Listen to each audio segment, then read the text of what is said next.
Hey everyone, and welcome back to the channel. Today, we're diving deep into one of the most fascinating and complex communities in the Walking Dead universe. The Commonwealth, with its sprawling city, 50,000 survivors, and a social structure that mirrors the world before the fall. It begs the question, if you found yourself at their gates, where would you fit in? What job would they give you? The Commonwealth's system is deceptively simple. When you arrive, you're assigned a job based on what you did before the world ended. It sounds fair, right? A doctor becomes a doctor, a lawyer becomes a lawyer. But it also means that if you were flipping burgers, you're back in the kitchen. This creates a rigid class system. You have the elite, like Governor Pamela Milton and Lance Hornsby, who live in luxury. Then you have the military, the backbone of their security, led by people like Mirza. Below them, you have the everyday citizens, the bakers, the shopkeepers, the journalists.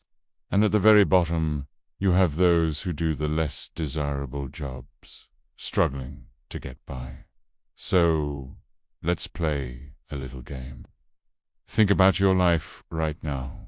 What's your profession, your skills, your hobbies? Let's figure out your Commonwealth role together. Are you in the medical field, a doctor, nurse, or paramedic? Congratulations, you're essential. You'd be working in their state-of-the-art hospital, probably under someone like Tomei, Yumiko's brother.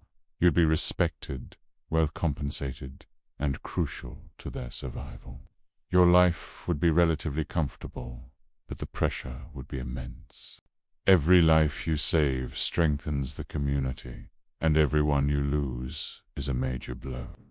What if you were in law enforcement or the military before? You're a prime candidate for General Mercer's army. You'd get the iconic white armor and be responsible for everything from walker-clearing operations to maintaining order within the walls. This is a position of power and respect, but also extreme danger. You'd be on the front lines, facing down hordes of the dead and dealing with internal dissent. It's a tough gig, but you're the shield that protects 50,000 people. Your loyalty would be tested daily, and you'd have to decide if you follow orders blindly or follow your own conscience, just like Mercer had to. Now, what about the politicians, the lawyers, the city planners? People like Yumiko, who quickly found her place using her legal skills from her past life. You would be part of the Commonwealth's administrative and legal system. You'd be navigating the complex political landscape, drafting laws, and helping Governor Milton maintain the illusion of a functioning, civilized society. You'd have influence, access to the elite, and a comfortable life. But you'd also be deep in the political maneuvering and corruption that festers just beneath the surface. You'd have to be smart, cunning, and maybe a little ruthless to survive in that world. Let's move on to the skilled trades.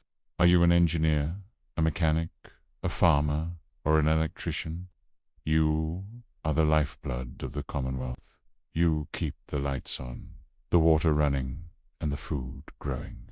Without you, the entire city grinds to a halt. You might not be living in a penthouse, but your skills are invaluable. You'd have job security and the satisfaction of knowing you are literally building the future. But you might also feel unappreciated, watching the elite enjoy the fruits of your labor while you're just trying to make ends meet. This is the group that feels the inequality the most. The ones who might be tempted to join a revolution. And what about the artists, journalists, and entertainers?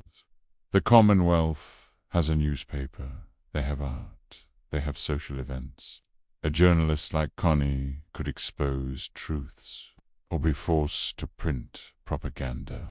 An artist could bring beauty and culture back to the world, reminding people of what they're fighting for. Your role would be to maintain the morale and culture of the Commonwealth. It's a powerful position, but one that could easily be controlled by the leadership. Would you use your platform to challenge the status quo or to support it?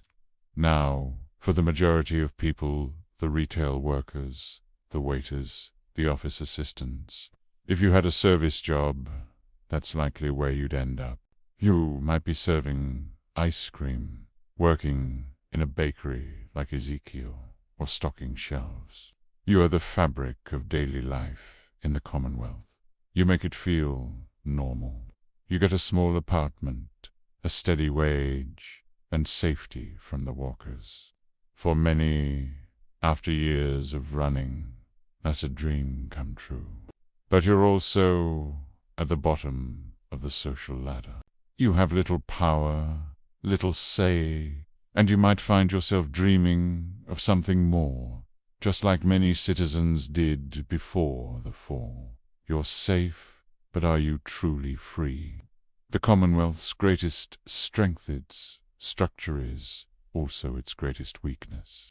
By trying to perfectly replicate the old world, it also brought back its worst aspects: inequality, classism, and the potential for corruption.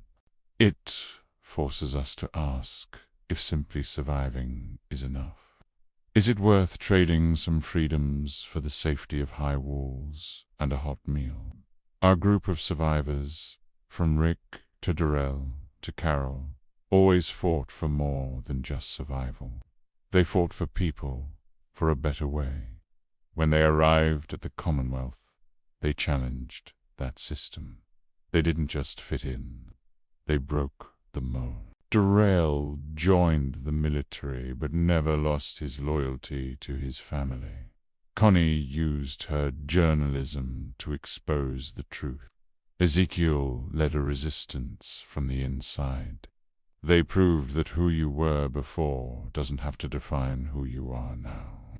The apocalypse gave everyone a chance to start over, to become a new version of themselves. The Commonwealth tried to take that away. So, after all that, where do you see yourself? Would you be content with your assigned role, happy for the safety and stability? Or would you be one of the rebels, fighting for a more equal and just society? Would you climb the ladder, or would you try to tear it down?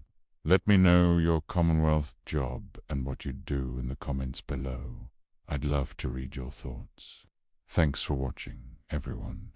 It's a fascinating thought experiment. If you enjoyed this deep dive, make sure to hit that like button, subscribe to the channel, and ring the bell so you don't miss our next video. Stay safe out there, and we'll see you in the next one.